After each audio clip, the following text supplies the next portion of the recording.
We've been counting on this regulation to give us a business case. And I was like, I think that that's where the miss is.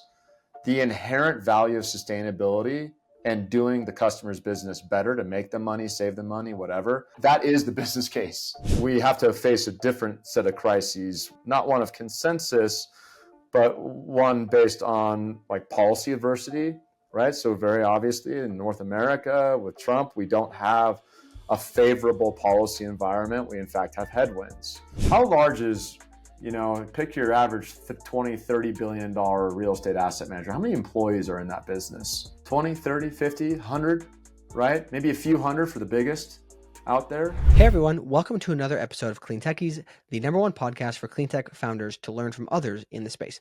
I'm Silas Maynor, clean tech headhunter at Earth Tech Talent, and today I will be your host.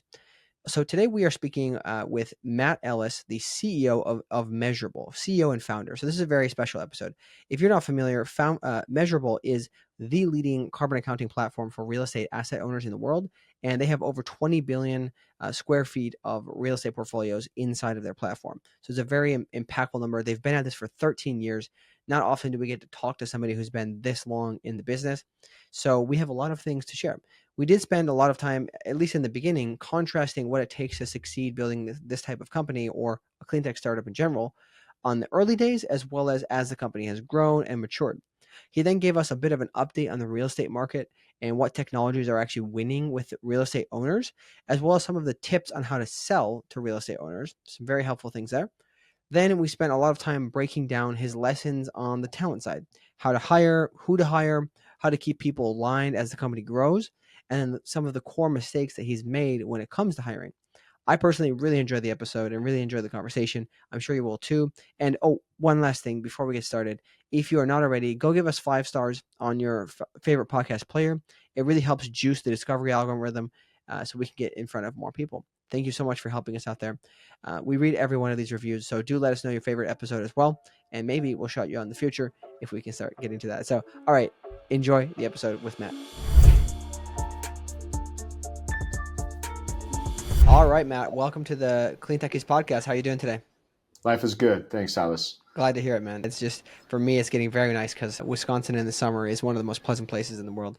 Unless you're I got you only slightly beat because I'm in Telluride, Colorado. So, nice. But only slightly. Very nice, man. Well, for people who do not know you, which is probably not too many, give a quick intro on who you are and what you're building. Yeah, sure. So I'm Matt Ellis. I'm the co-founder and CEO over at Measurabl. Measurabl is a sustainability data management company, technology company focused on real estate. So what we do is we help real estate owners, lenders, and a whole variety of other real estate stakeholders measure, manage, report, and ultimately act on sustainability. So it's things like carbon emissions, physical climate risk, and a whole other set of considerations. And we've been at that now 13 years in our business since inception. And today we're the most widely adopted technology company of our type. Nice. Yeah, you guys have really made a sort of impact, or you've established your name very well in the space. It's nobody has not heard of Measurabl, at least to my knowledge, and I've been in the space for a while, so that's good stuff. I'm sure you've given the story of building Measurabl on other podcasts, but would you mind just giving a couple of the highlights kind of the experience of building, any core moments that you like to reflect on? The fact that you keep rebuilding it. That's the amazing part, right? So everyone fixates, I think, on the founding story, and I think we have a great one which began at CBRE and my time in real estate brokerage and traditional real estate, but also my personal interest in sustainability and the chance to bring those two things together and start a company around that. But we've reinvented Measurabl probably a handful of times, not every month, but every few years. For example, about 3 years ago, we recognized the need to go from a more monolithic product experience to a multi-product platform. So serving not just real estate data management and reporting, but also things like real-time data and buildings to help them better optimize day-to-day operations and reduce carbon and energy consumption. So getting from one to many was a big deal, right? We reinvented it again when we realized that real estate wasn't just debt and equity, brick and mortar, but also debt and equity. And that meant we had to also address real estate lenders and their considerations around lending to real estate owners. So going through those different milestones, each one was a moment of reinvention or reimagining. And I know that we have even more coming for us. So I think that part is like, it's always restarting. Mm-hmm. That's the big thing here. So how do you identify then when it's time for a refresh or effectively? Because I can imagine that, in the early startup phase, you're just kind of pivoting a lot, trying to figure out what's product market fit. But once you've got something going, I can imagine there's a bit of a hesitancy to accidentally break it all, right? And if you do restart. Look at the greatest companies in the world and what do? Right? They are the first ones to disrupt themselves. Bill Gates, from selling floppy disks to going to cloud and internet, right? Selling licenses. Obviously, Amazon, from retail to AWS, and many other stories. The stories we don't want to be are the companies that don't change. Those are the stories that are scary and intimidating, and you don't want to be in the history book of those. How do you identify those moments? Sometimes they're external, right? Sometimes it's like, hey, guess what? There's this thing called AI. It's going to eat software and completely change the way we all do business. I think those moments are sometimes incredibly obvious, and many people react in lockstep to them. Others are more maybe niche to that market that you compete in. So, for example, in sustainability, the initial technology concerns were more around acquiring data and reporting that data. But today it's substantially based on outcomes. What actions did you meaningfully take to improve the existing building stock that you got, i.e., make it more profitable? That's not the same thing as solving just directly day in and day out for carbon emissions or accounting for them and reporting for them, right? So I think you got to look like, are there secular external events? Are there market specific facts, the way that it's evolved? And then there's ones that are internal to the company, right? Like, did your tech stack ossify? Do you need to go to a new modern front end? Are you going to rewrite the whole code base and legacy products while you're at it? These are the types of things that maybe force a company to change. I think the blend of all three is where the sweet spot is. Can you see that all three of those are almost necessarily always moving? And when you get a combination of maybe one moves a little bit, another one moves a fair bit, and another one moves a lot, the combination of those is probably when you're going to see a business have to adapt. Do you have any specific, methods that you employ to ensure that you're keeping an eye on when those times that are changing? Because I think famously, Bill Gates, you mentioned already, does, I think it's like a reading week once a year where he just spends a week reading. Like, do you have anything like this where you take time to reflect to be able to identify those moments? I drove 6 hours from Denver, Colorado through the Rockies with no cell reception, and contemplated the results of AI in our business and how important it was to compete on data, right? Not features and functionality. So no, I don't have like a method to the madness, but I think it's just trying to get some space and some time to reflect, right? Yeah. Everyone's so busy doing what you do every day.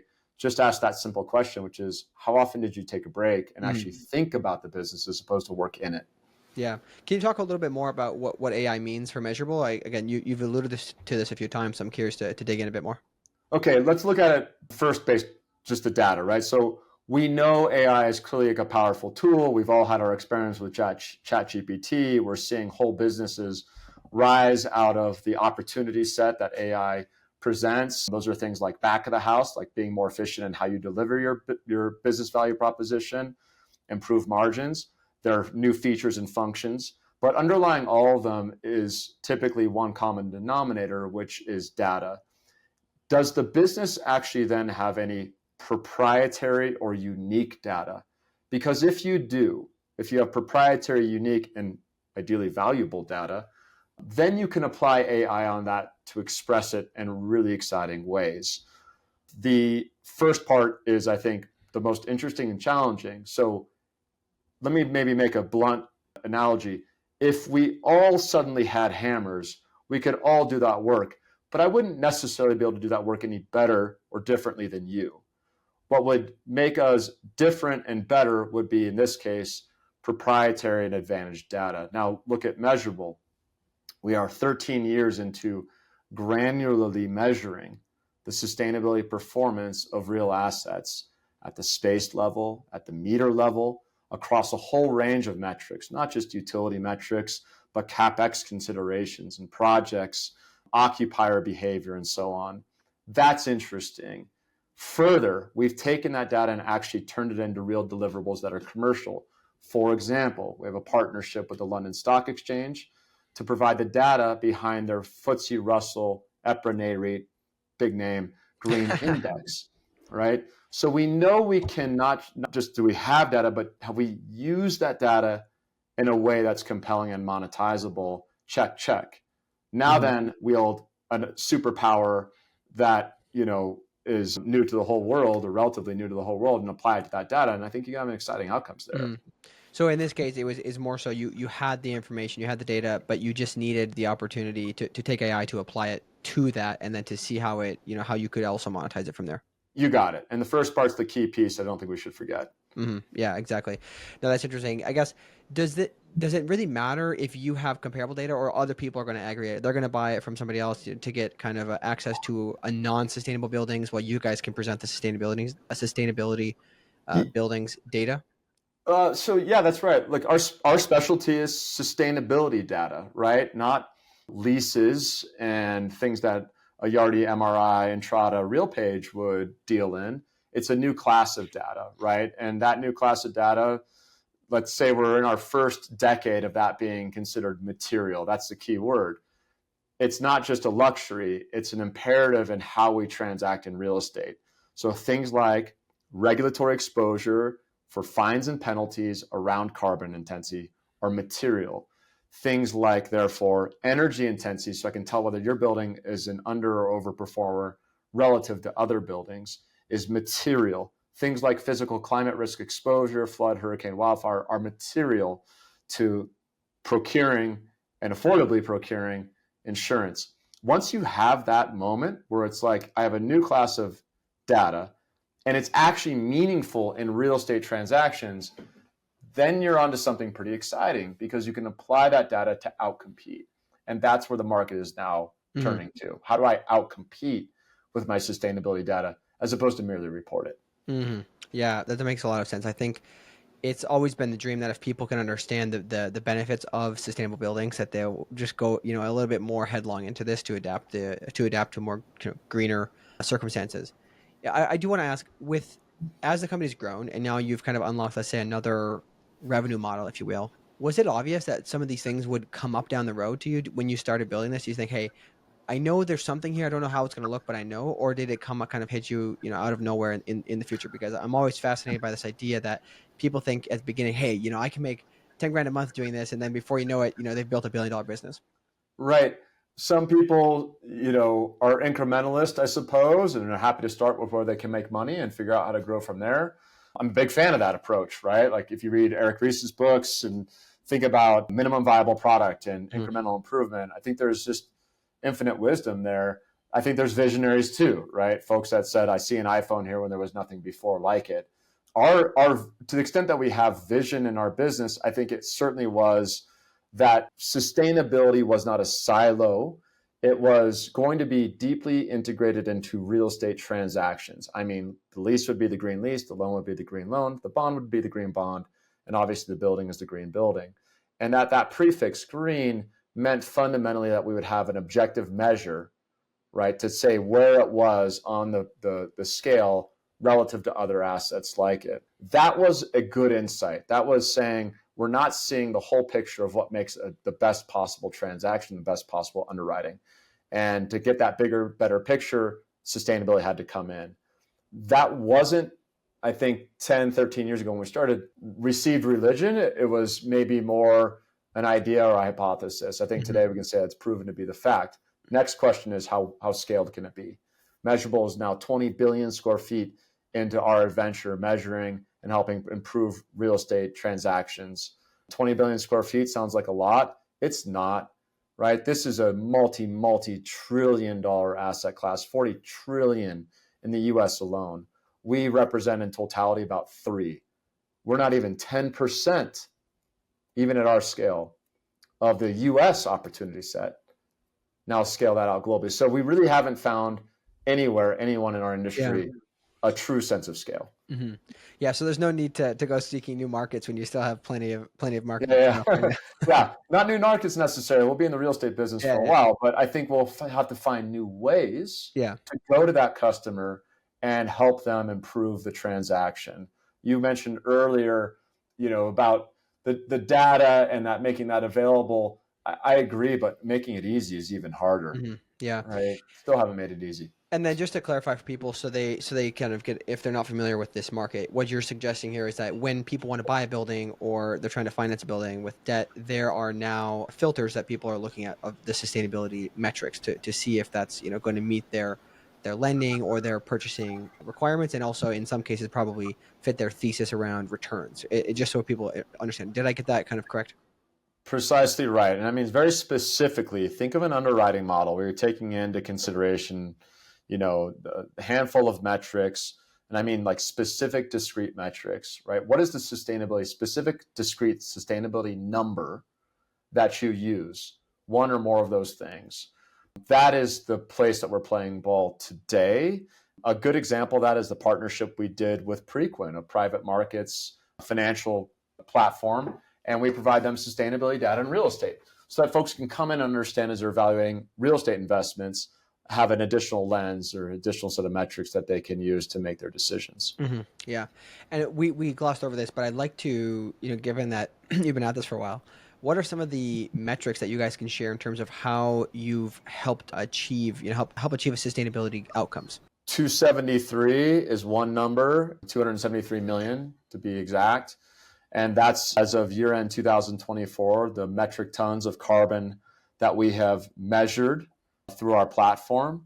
Again, like it's the old adage, can't manage, you don't measure. So we're very proud of and focused on what information was not previously being documented, recorded, accurately, transparently represented. And carbon is certainly a big one. We talked about the 20 billion square feet. Again, it's an actual percentage at least of the North American market, and we play ball in North America and Europe largely, as well as in Asia Pacific. So it's a real number. Another number would be the 3 trillion number, right? So we talked about having actual percentage of the asset value that people are investing in. So these are different, some financial, some sustainability numbers that we can use to say, are we having some impact? Are we making some headway here? Are we in the 100 billions of feet, which is nice, but not impactful? Or are we in the trillions of dollars, in which case it's a different league? And I think we can say firmly we're in the latter. Mm-hmm. But again, as we put it out, it's still a long way to go. Yeah, exactly. No, that makes a lot of sense. So not many people have got to this stage. So can you talk to the founders, the other climate tech founders who are listening, about what it takes to succeed in the early days versus, now, as you guys have matured and you're growing? Man, do we have like 10 hours or do we have 30 minutes, right? So the only difference that comes to mind in the climate space, right, or the sustainability space that I would offer up versus like an entrepreneur in any other segment, right? I think every entrepreneur has to have grit, determination, passion, all those things. I think in climate, it's really, really important to make sure that you don't miss the forest for the trees. And I hope that pun comes off as somewhat ironic, but intentionally, because we do tend to solve too much for the tree when the forest in this case is actual yield from real estate, money. We need to make sure as climate entrepreneurs, we keep coming back to how our customers make money. About 3 months ago, I saw a post from another climate entrepreneur who was talking about a change in regulatory policy in Europe. And they were saying, look, this is really devastating to our sector. We had been counting on this regulation to give us a business case. And I was like, I think that's where the miss is. The inherent value of sustainability and doing the customer's business better to make them money, save them money, whatever, that is the business case. That's the business case. So if you're focused on solving for compliance or audit, I'm not saying those aren't, important, but frankly, customary things that you got to do. Do them well, do them fast, do them cheap, frankly, free. But if you can change the customer's business outcomes, like how they make money, now you're cooking with gas. Okay, that's what we really want to make sure as climate entrepreneurs that we stick to. Yeah, so then I guess is your take then you had that in mind as you began and then you kind of just worked towards it? Or did you have to learn it along the way? For sure the latter. I mean, the original premise of Measurabl was that, hey, green real estate is a thing and it's the world's largest asset class.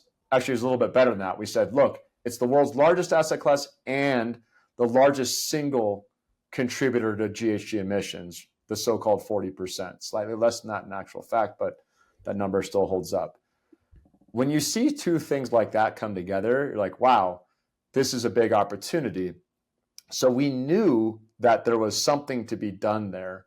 But I think the piece past, like just measuring that, is what we've been talking about the last 10 minutes or so, which is like, that's a starting point. That is not the ending point. Mm-hmm. So we knew where to start, but we didn't know where it would take us, I suppose, ultimately. Yeah. No, that makes a lot of sense. I guess one thing I want to ask you to reflect on, because I happen to have a little bit of an inside story for you, is when you are early on in the company, I'm pretty close friends with Sandra Toski, who has actually been on the pod in the past. Yes. And she shared that, early on, we could talk about this in terms of culture and team building, but even when you guys didn't have money for bonuses, you kind of gave vouchers to everybody for dinners, for a holiday party.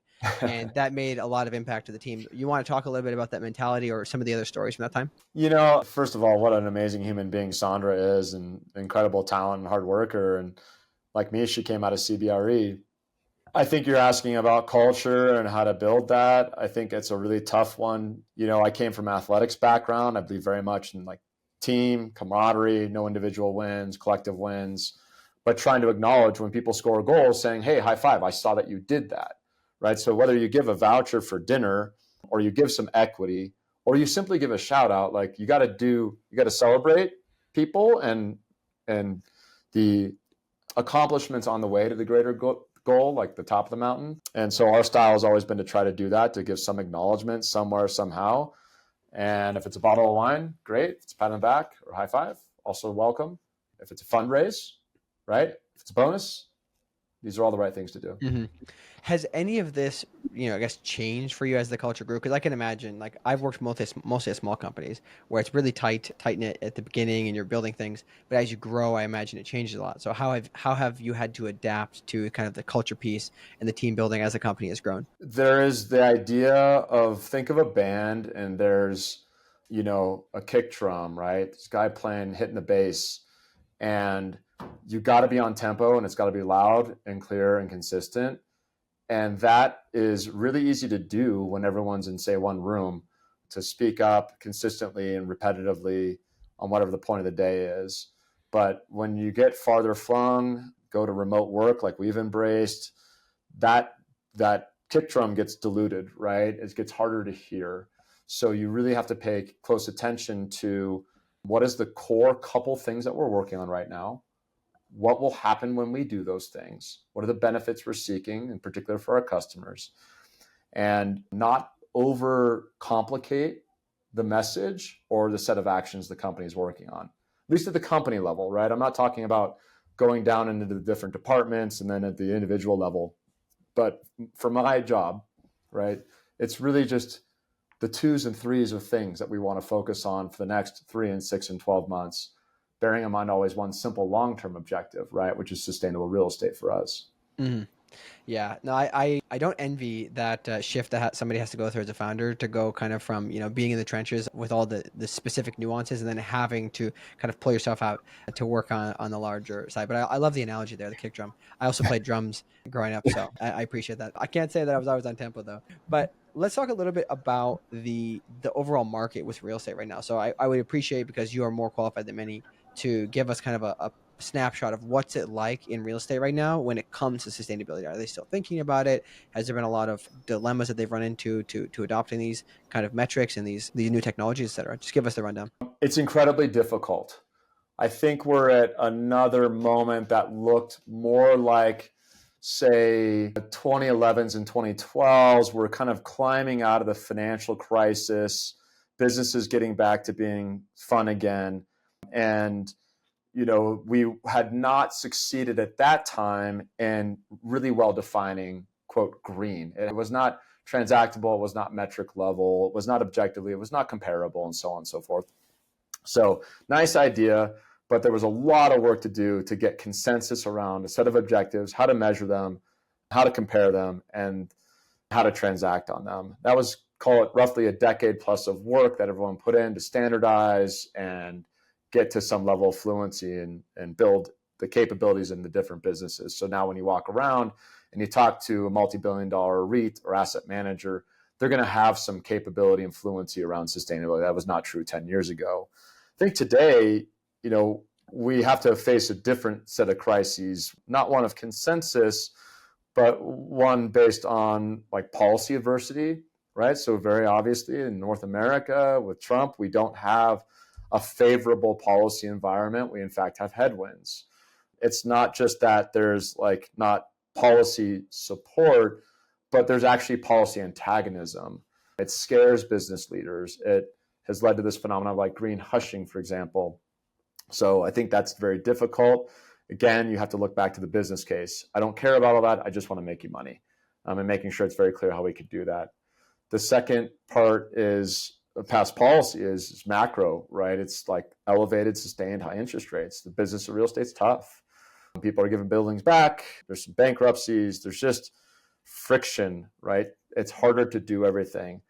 We want to try to flip that one on its head and make sure that we present technology as a solution to making that easier, faster, cheaper, so that you can continue on with your business. So I think like in the green sustainability world, you have to recognize like there's a couple big adverse factors at play. They're not just North America. Europe has had its EU rollback. It's very significant in terms of reducing scope with the companies that are being regulated. I think we've overindulged in awards and platitudes. And behind all those is like, what value did you create for me lately? And if you're in a business and your CEO asks you that and you don't have a good, concise answer, you're in a lot of trouble, right? So these are some places I say it's very tough to get past those facts and then grow a business. But I'm optimistic because every time, like we came out of a very difficult period when there was no venture capital for sustainability and green tech. In fact, the 1.0 climate tech thing with like Hurrah and clean tech biofuels companies and Coastal Ventures killed people, right? That was a bad experience. So when we came out, we had a lot to push through to get funding and to even recruit people around this.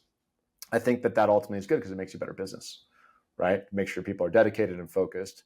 What we'll go through next, which is going to force business model innovation, AI and data technology innovation, will ultimately make the sustainability cause and business better. But you got to be ready to go through real pain. We've been through that multiple times. When I look on the other side of it and say, let's go through the fire and get to their side. It'll be good. Mm-hmm. Yeah, it's interesting. Just a sidebar. I just thought about this is when there is a whole bunch of forced change with AI, for example, it might be easier to get other change in there that wasn't necessarily forced, but they're already changing anyway. So they might as well, be open to considering, a greener method of doing something. So worth noting for any people, as they're building in this next shift, if you will. I want to ask you about the technologies that buildings are adopting. So building owners, because I was always fascinated. I guess some of my favorite guests on the show have been companies who came up with really interesting innovations for buildings to make them more sustainable. What are kind of the big winners that you guys are seeing other than, kind of energy efficiency softwares? But what are the big technologies you're seeing that are getting adopted? Maybe I can break that down into a couple categories, right? Like if I got you right, Silas, we could talk about hardware. Mm-hmm. Like hardware innovation in buildings is really important.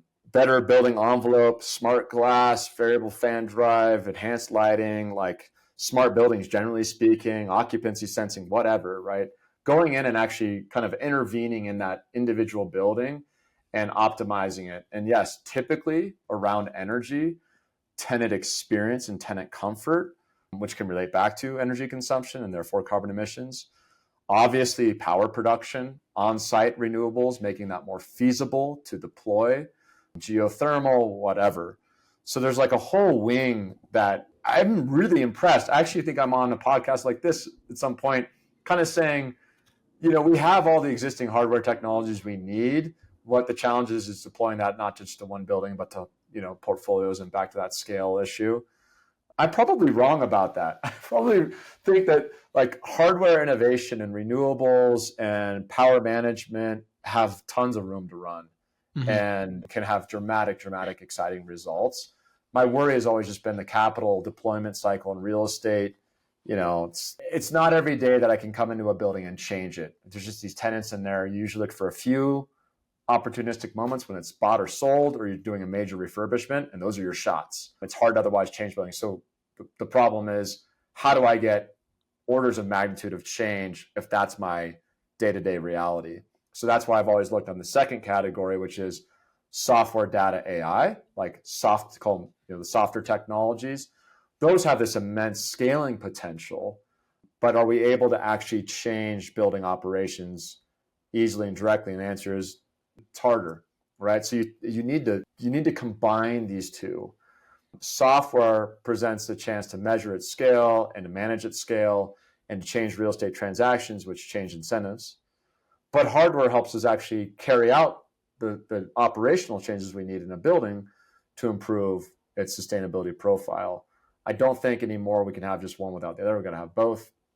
And I think that's still incredibly difficult nut to crack and to take it again past millions or even billions of square feet. Yeah, and I think that makes a lot of sense. I appreciate that you breaking that down because we can't, we need to build physical things. We can't just make the world sustainable just with software, right? So that's a helpful perspective. I am interested to see if at some point the interest rate situation gets better, if it accelerates this. I don't know if you have any takes on this, but do you have any kind of understanding of what the core bottlenecks are that would really get real estate owners to adopt more green technology? Yeah, I think so. I think there's an unlock here. It's a great question, Silas. Like, what really are our barriers? And you might have historically, and still to this day, like you get online and you just read a lot of stuff about like why sustainability is good and great. And I kind of look at it and go, oh my God, are we still here arguing for first principles? Like that's can't be the case. I think actually the unlock is the ROI of sustainability. We can work on that both on the return and the costs. I'm going to focus actually on the cost side. I think it's too expensive and hard to do. And I'd like to see us work on that. I'd like to see sustainability become easier, more digestible. The metrics the pain that our customers go through to prove to their auditors that this is a true utility bill statement or reading, it's just like the amount of energy that goes into that cycle is astonishing. We need to lower the barriers and the costs of doing the work of sustainability so that relatively speaking, the return is enhanced. So all things being equal, if we can't change the interest rate, then at least make it easier for me to qualify for and comply with the covenants of my green loan. So I'm just talking about a dynamic of ROI where I think there's a lot we can do on the cost side and with business model innovation, especially so that the relative return of sustainability is enhanced. I think that's the unlock. Maybe the second lever that we can throw is more around ecosystem. So it is still too hard to share consistently a set of sustainability measures that are generally understood and applicable, whether you're an appraiser, lender, equity investor, pension fund, member. So it's this good old like Tower of Babel moment where like if we're all speaking too many different languages, like you just get massive friction, right? So I think if we can have an ecosystem of real estate stakeholders unified around a single source of truth for data, a common lexicon of a few KPIs, then we will all be much, much, much better off. So those are the two. I think we got to make the cost of doing it lower and then make the benefits in terms of using that information, make the friction there lower as well. Mm-hmm. Interesting. So just want to back up on one thing that you mentioned there was that some people have green loans and to comply with those, they need to do certain things. Maybe there's not much else I need you to add there, but just keeping in mind for other founders listening, if you have a product that is related to real estate, you might consider looking into this to ensure that you can kind of help them get over that hump, maybe get through the initial sales process. One thing on sales actually is, since you guys have worked with real estate so much, what is your, I guess, core advice on how to sell to real estate owners? Patiently. So check this out, right? We look at real estate, and again, we were talking about, wow, world's largest asset class, multi-billion-dollar portfolios. How large, question for you, Silas, how large is, pick your average 20, $30 billion real estate asset manager. How many employees are in that business? My guess would be like 20. Yeah. 20, 30, 50, 100, right? Maybe a few hundred for the biggest out there. These are, if you looked at like a government classification, small to medium sized businesses. So there's this funny moment where like, wow, it's such a big organization. And that would be true of the asset value, but not of the actual headcount and capabilities of the underlying operators. So being really sensitive to how pressured the real estate property manager, the asset manager, and the portfolio manager actually are. And truly being empathetic is key. Another way is to make sure to approach them as a real estate professional, not a sustainability professional. So when I talk to my peers out there, I emphasize peer, right? I say, look, I have been in the real estate business. I've collected commissions off leases, and I've always looked at this as a profitability first moment. I just want to talk about how I can use technology to, again, better balance that ROI. So it's a really nice, achievable ROI for you. These are a couple, I think my tips is one is recognize that these are not, corporate giants with big IT departments. Secondly, to really please approach them for who they are and what they do, which is drive returns from debt and equity by deploying it into brick and mortar. Yeah, that's a really good point. I think also the friction of the product or the friction of implementation needs to be super minimal, especially if it's a small team. They simply do not have time, to be project managing a lot of this stuff. They're going to need to make it, very, very straightforward is my assumption, because I can imagine, I don't know a whole lot about how real estate family offices are run, but I get the idea that they're trying to be very efficient. That's the whole reason they're in real estate. Yeah, So not going to have a lot of extra staff just sitting around. for sure. So I want to shift a little bit to talent. Talent's obviously my favorite thing as a recruiter. Measurabl has built a really strong brand. So I'm just curious, as you look over look back on the years, what are some of the biggest lessons that you learned from a talent perspective that you'd want to share? Positive or mistakes you made that you want to, share and help others avoid. Yeah, work backwards from the role, not from the person. So I've made the mistake where I've seen some amazing people. So like, I gotta hire you. You gotta come work for us, right? You have a skill. You have an incredible skill set around this, that, or the other. Did the business actually have a role for that? Did the business have a need? Was there a well-defined set of responsibilities? This shows up in everything from how you compensate that individual to reporting structures. So I've made the mistake of hiring folks who are individually exceptional, but it's like there's a team here, right? There's a machine, and they have to have a place in that thing. So again, you're a drummer. I'll skip the music analogies, use the sports analogies, and athlete background, and even Michael Jordan and a team of nobodies won't be successful, right? We know that, but it's so tempting to still hire that exceptional player. So I just want to call out, like, make sure you work backwards from what the authentic needs of the business are. Really ask a lot of questions. Any reference that they give you is next to useless. You got to do your own homework. How do you recommend doing that? Call the people that they're affiliated with on LinkedIn. Reach out to people that are on LinkedIn. Ask them say thank you for these references. Give me 3 other ones, right? Force them to at least make the extra effort. Otherwise, you're just going to end up calling their best friend and, from their prior job, and it's not going to do you a lot of ups. Make sure to ask the hard questions of those references, like, would you hire this person again? And if you were not to hire them again, why not? What would be the reasons for that? So just try to find, I think, some better questions to ask and some harder ones. So those are a few, right? Work backwards from the business, ask a ton of questions, take your time. I've heard this, I'm sure you have it, right? There's like slow to hire, fast to fire. I've heard slow to hire, slow to fire, right? Like, make sure you understand what's going on with that individual. Is it the right individual, but in the wrong position in the business? Whatever. It's disruptive to let people go and to bring them in. I think the slow hire for sure holds up. That much I know. The rest of it, I think, is very circumstantial and specific to the business and what's going on with that individual. Yeah, I fully agree with the slow to hire. I think people are often in a rush, and I get that they need to move quickly, but in almost every case, especially in these past couple of years, I've seen companies succeed better off with nobody in the seat than having the wrong person in the seat. Because especially when you have a limited burn, if you're selling to a tough market, you only have really one shot at getting your sales team, especially, to sell correctly. I agree with that. I mean, having the wrong person in front of a customer is not just like, say it's a salesperson. So like, it's classic, like, just your job is revenue generation. If you wanted to reduce it to that simple number. So imagine you put the wrong person out there and they're not able to generate the revenue. Is that the only cost, actually? Again, forget the replacement cost or anything like that. It's not. It's the dissatisfied, it's a poor experience that that prospective customer has, who then goes on to talk about that poor experience the next and the next. Mm-hmm. So you got to really appreciate like putting the best athletes on the the field and in the roles, and getting that right.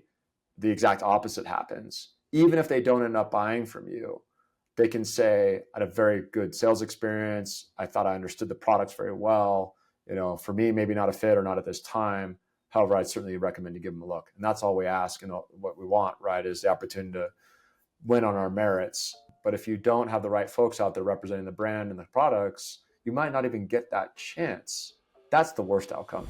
Hey there, quick interruption. If you take getting the right talent very seriously, just like Matt shared today, reach out to me and my team at Earth Tech Talent. We help clean tech startups hire top talent, and we do it for about half of what other firms charge. And no, this is not some dollar store service either.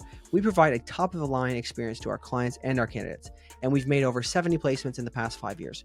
Recently, we actually helped the ChargeScape team build out their entire leadership team, and we're currently working with OptiGrid to build out their team as well.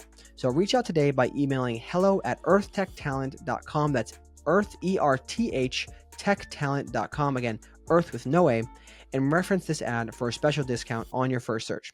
All right, back to hearing Matt's hiring and talent advice. Yeah. When you're building a very early stage team at the very beginning, usually the kind of people who are going to come work with you are super missionaries. They love the startup culture. They like things that, don't necessarily always have structure. But obviously, as the business grows, you need to kind of shift away from that, and you need to get things a little bit more standardized. I want to ask for a couple questions along this lines. First of all, at what point in the business, you can use the revenue or series, like what series funding it was, did this really begin to shift where the early stage, the first kind of team members you hired began to become disinterested because the company was growing? It was too big. you know 10, 15 people. Some people are Really? very like some people, and I think I might be in that camp after like I really there isn't I would wish for anyone to have Christmas every day the way that I did, when it was just you and a couple pals, right, figuring it out in the spirit of camaraderie and innovation and all those things, right? And every win was yours and every loss was yours. There's no one else to blame and all those things. That's like a magical, it's a magical moment. Some people really want that and don't want what comes next, which is standardization and process, and change is more on a half annual or annual basis as opposed to every day and every week. So I think it's a very personal answer. We know the direction of travel on that one, right? Which is, as the business grows and becomes more successful, you're gonna see departments form and leadership and performance reviews, and Yeah. it's those are inevitabilities. Can we have a little bit of best of both worlds? I think so. Like, I think there's moments to call on those animal spirits. For example, at Measurabl, we still do skunk works. We still do special projects. We still grab a few people and say, beat up the strategic plan and come back to us with a complete 180 on it, right? That's cool. It's fun. It gives you an environment to try new hypotheses and experiment, whereas the rest of the business can kind of keep doing what it's doing on a normal day-to-day basis. Yeah. No, I like that. I guess, is it so? It sounds like it comes down to the individual to an extent, but as you went through that growth period, what was your general approach to it? Saying, just sit down with them and say, hey, what do you want in the long term, and can we find a way to make that for you, or is it going to have to be that we just understand that at some point this is not going to be the fit for you? I don't think we've done a great job there. Like, HR at Measurabl was a later invention, and I think that I wonder what other companies would say about this. It's when you have to run payrolls and have benefits and like these, and they go, oh, I need HR now, right? Mm-hmm. And in fact, like, HR isn't, okay, fine, it can do those things, but it's to ask that type of question. And not just to ask that question, but to like write down the responses and give you a matrix or some way to think about that, right? To pulse check that and do that on a repeated basis. So it has to be thought of, I think, more as an ongoing dialogue where the company is checking on health and engagement, setting expectations, but then asking the questions of where do you want to go? And I think, like, sometimes being clear, like, we don't have that here, or we don't anticipate having it in the near term. Should we talk about a different path, which is for you to leave the company and can we help you find it somewhere else? I think there's mature and good ways to help it, but like, not having a mechanism in the business like HR to, own that is the only mistake you can really make. Mm-hmm.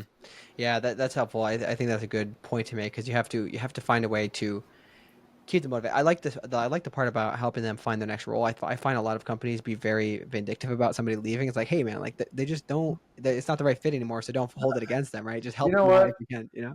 I've seen so much stuff that is just like, it's so we do not own our people. And I think this is the weird thing that companies do and see is like signing non-competes. Okay, like I can understand it. For an executive, you know, there's probably a handful of organizations that we need some roll-off time and some space, for example. But, you know, I remember talking with a competitor, I was linked in with a couple of his employees. He said, don't link in with my employees.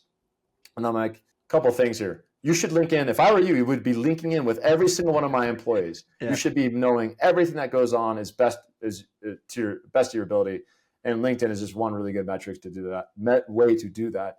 Secondly, like that's not your call, Mhm. right? If the employee, you have to accept the request. I don't unilaterally, right, get the right to link in with you. You have to accept it coming from me. So what else will you tell that employee they can or cannot do with their career, with their destiny, with their goals, right? And I think that that's just like, there's some places at Measurabl, we won't go. We do not own our people. They participate as colleagues with us in a goal. If they want to go work somewhere else, the best thing we can do is say, we wish you well, we high five you, and your success is ours as well, right? That's why we have great alumni at our company, because, you know, it's like they get that we helped them. And even if it didn't work out with us, then hopefully it works out with someone else. And we're Now, proud of that. this point about not controlling or not owning your employees is super important. I oftentimes find that people in sustainability, it's obviously closely related to ESG metrics, and a lot of people don't get this, right? That we have to build a more equitable workplace in general, and a lot of that comes to the kind of shifting the way companies and corporations view their human capital is the word they use. I really don't like that word because it treats them as if it's just an asset that you kind of redirect or however you like. It's got to be a partnership no matter how big you are. So I appreciate your take there. Maybe one last thing on the talent piece is, generally speaking, where have you found a lot of your best talent from? Do they come from any particular industry? I'm just curious, Oh, like, what kind of companies? Is it mostly real estate, technology, et cetera? I think we've looked all over, right? I think there was a period in time when we thought we should be hiring more from like established tech firms, right? Like an Oracle or Amazon. And our CTPO, relatively new hire for us, Chief Technology and Product Officer, we combined those two roles. In fact, came from Amazon and had a great, very successful career there. So we do that, and that is a thing. And I think depending on the function, the business, that makes sense. But where else would we look? For sure in real estate, right? Do you look like and come from the place that your customers are? Critically important. So I refer to my own experience. Our president, Maureen Waters, served a long tour of duty at Cushman and Wakefield, for example. And that's not unusual for us. Mhm. Sandra, who you mentioned, CBRE, right? So I think real estate is a really smart place to go. Interestingly, on sustainability, maybe more on the product function, right? Where you want to have some serious subject matter expertise around carbon accounting or compliance and reporting. But the rest of the business, I think it's really healthy to look to not just within the sustainability wing, some other places. Yeah, that makes a lot of sense. And then I guess we can start wrapping things up here. We're running out of time, unfortunately. I've really enjoyed this. I could talk to you about talent all day long, especially people who've built big companies. But where are you seeing, I guess, any new trends developing? Any core things that you're keeping an eye on, whether it's related specifically to sustainability, real estate, or whatever? Anything that's really kind of fascinating and catching your eye recently? Any new trends developing? I think I think there's a lane wide open that there's an inevitable pull towards, which is around kind of source of truth and objectivity of sustainability data, and then the ability to exchange that information. I think that trend is basically summarized by saying the sustainability movement and value proposition is not something any single company delivers, but it's delivered more in a greater than a sum of its parts fashion. I don't know that that's true in other industries or other segments, but I think in sustainability, because it's so horizontal, it's used in so many different aspects of the real estate experience. It tells you that you have to have all these other actors engaged, and that we have a very specific role which is to make the data available to them, ensure it's high quality, and then set, a really insanely good, awesomely compelling reason to get involved with us as a partner and a source of truth for that data. So that trend, I predict, is going to be like the defining one of what comes next in sustainability versus, say, like building a software company to merely acquire it and report it. It'll be much more about how do we share it, how do we agree on it, and then share it so we can transact better. So it's more about, I think, business model and incentives. I do not think we have that right in our industry yet. Obviously, we could talk all day long about things like AI, or we could talk about renewables and on-site. I think there's a lot of exciting stuff there too. But I think the biggest one is we have the tools, we have the value. We need to realign the value exchange and the equation of that. And that's more of a business model decision than it is anything else. And so does this have anything to do with also the thing you mentioned earlier where people are speaking essentially different languages and different silos of the real estate market? Do you foresee a future where, NAREIT or something is going to come in and say, hey, we need to get everybody together to just do this one way so that it's not confusing anymore? That effort is longstanding. And isn't there a Doonesbury cartoon on this one, right? Which is like, there's too many standards. So someone invents, standard rule them all, then there's yet more standards. I think we actually totally suffer from that. Yeah. How many different working groups and standards and reporting regimes and benchmarks, and so do we really need here? So I'll put that one aside. At some point, you just need somebody to take a big lever and say, all right, we're doing it my way, and you got to do it, and you got to follow me. I feel like that's what usually happens. But you're going to do that in the way that I think I just described, which is like, all right, fine. I will give you an overwhelming incentive and reason to do it my way, like carrot, not stick. Yep. Right.